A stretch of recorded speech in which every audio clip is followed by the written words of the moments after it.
किताब का रिव्यू करने से पहले आज मैं आप लोगों को एक स्टोरी सुनाना चाहता हूँ। हुआ कुछ यूं कि हम कुछ दोस्त आइसक्रीम खाने के लिए एक पार्लर चले गए। वहां पर 15 मिनट इंतजार करने के बाद वेटर आया और हमसे पूछता है कि आप क्या खाना खाएंगे। इसी 15 मिनट के दौरान हमारे पास एक पेन बेचने के लिए आया है, क्या आप ये पेन खरीदेंगे, और एक फूल वाला आया कि आप ये फूल खरीदेंगे। हमने मना कर दिया कि हमें इसकी जरूरत ही नहीं थी।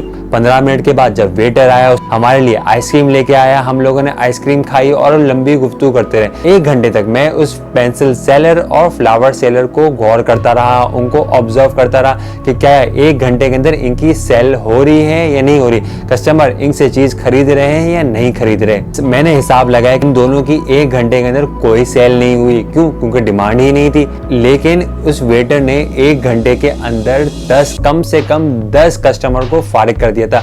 अगर एक कस्टमर भी 20 रुपए अगर टिप दे तो ये 200 रुपए बन जाते 1 घंटे के अंदर। तो उस वेटर ने 200 रुपए तो कमा लिए, वो भी इसका 100% प्रॉफिट है। अगर 1 घंटे के अंदर उन दोनों की भी, यानी फूल वाले की भी और पेंसिल वाले की भी अगर सेल हो जाती तो वो 100% सेल नहीं होती, क्योंकि आधे से ज्यादा तो इसका जो प्रोडक्ट होता।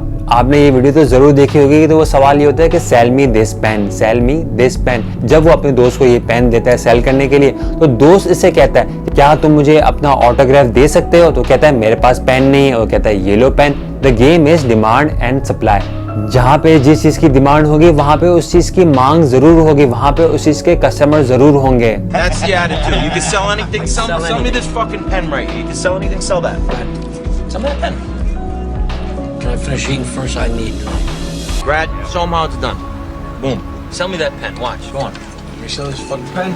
That's my boy right there. This pen. Fucking sell anything. Would you do me a favor? Why don't you name down that napkin for me?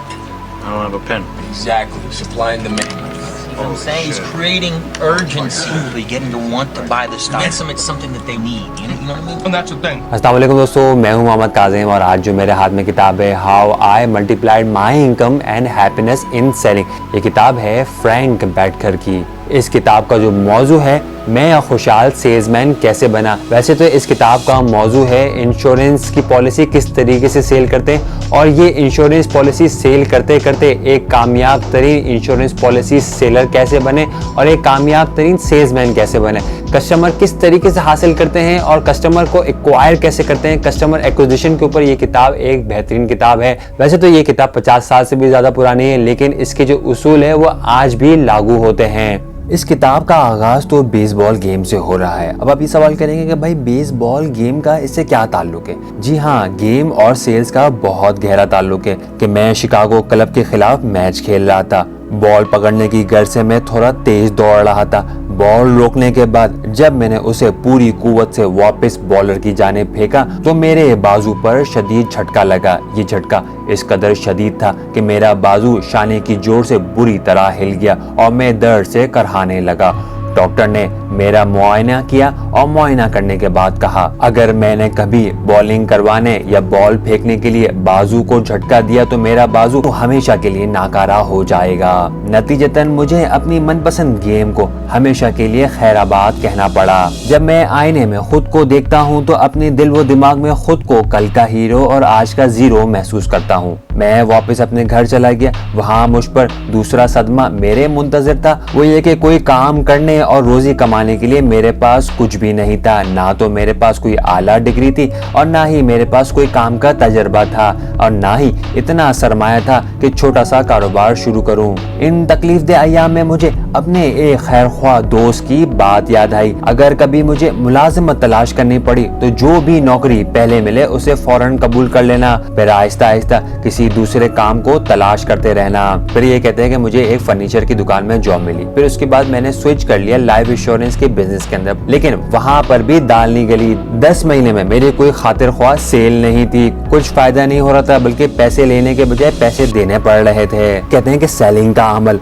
उस वक्त कामयाब होता है जब सेल्स पर्सन ये जान ले कि लोगों की असल जरूरत क्या है और वो इस जरूरत को कैसे पूरा कर सकता है। सेल्समैनशिप का सबसे अहम तरीन राज ये है कि पहले वो अपने कस्टमर की असल जरूरत को मालूम करें, फिर उसे ये जरूरत पूरा करने का तरीका बताया जाए। हम प्रोस्पेक्ट यानी कस्टमर की ज़रूरत को मालूम करने के बजाय बस उसे किसी न किसी तरह पॉलिसी बेच देने या अपना प्रोडक्ट बेच देने की तगोदोग में लगे रहते हैं। इधर एक बहुत अच्छा सा वाकया लिखा है कि जो कि मुझे बहुत ज़्यादा पसंद है, क्योंकि ये सिर्फ सेलिंग नहीं करते बल्कि सेल करने से पहले लोगों की मदद करते हैं, उनकी नीड को फुलफिल करते हैं, फिर उनको अपना प्रोडक्ट सेल करते हैं। ये कहते हैं कि मैं एक ठेकेदार के पास चला गया और उसको पॉलिसी बेचने के लिए मैं उनका इंतजार ही कर रहा था। वहाँ पे इनका पार्टनर मुझसे कहता है कि सुनो मेरी बात, तुम अपना वक्त जाया कर रहे हो, हम मामूली दर्जे के कॉन्ट्रैक्टर हैं, हमने अपना कारोबार मामूली दर्जे से शुरू किया था, हम छोटे छोटे ठेके ही लेते हैं क्योंकि बड़ा ठेका लेने के लिए हमारे पास माली वसाइल ही नहीं है। मैंने कहा कि क्या आपने बड़ा ठेका लेने के लिए दरकार पैसे हासिल करने की मंसूबाबंदी की है? वो कहते हैं कि नहीं, हमने कोई प्लानिंग नहीं की,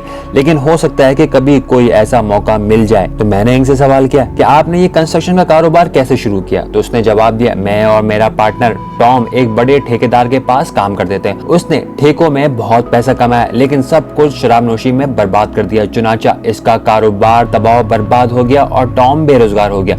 एक दिन मैंने टॉम से कहा क्यों ना हम दोनों अपना कारोबार शुरू करें, और यूं हमने अपना कारोबार का आगाज कर दिया। मैंने कहा टॉम के पास महारत कितनी है? उसने कहा इसके पास तो इतनी महारत है कि इसका बयान नहीं किया जा सकता, और उसने बहुत लंबी चौड़ी तफसील बता दी। तो मैंने कहा क्या तुम टॉम के बारे में ये तफसील मेरे एक बैंकर दोस्त को बता सकते हो? तो उसने कहा हाँ क्यों नहीं, मैं जरूर बता सकता हूँ। तो मैंने कहा तुम्हें अपने कारोबार को वसअत देने के लिए रकम दरकार है ना, तो मैं बैंक से कर्ज दिलवाने में तुम्हारी मदद करूंगा, तुम दोनों पार्टनर बड़े ठेके ले सकोगे। ऐसा करने के लिए तुम दोनों को दो काम करने होंगे।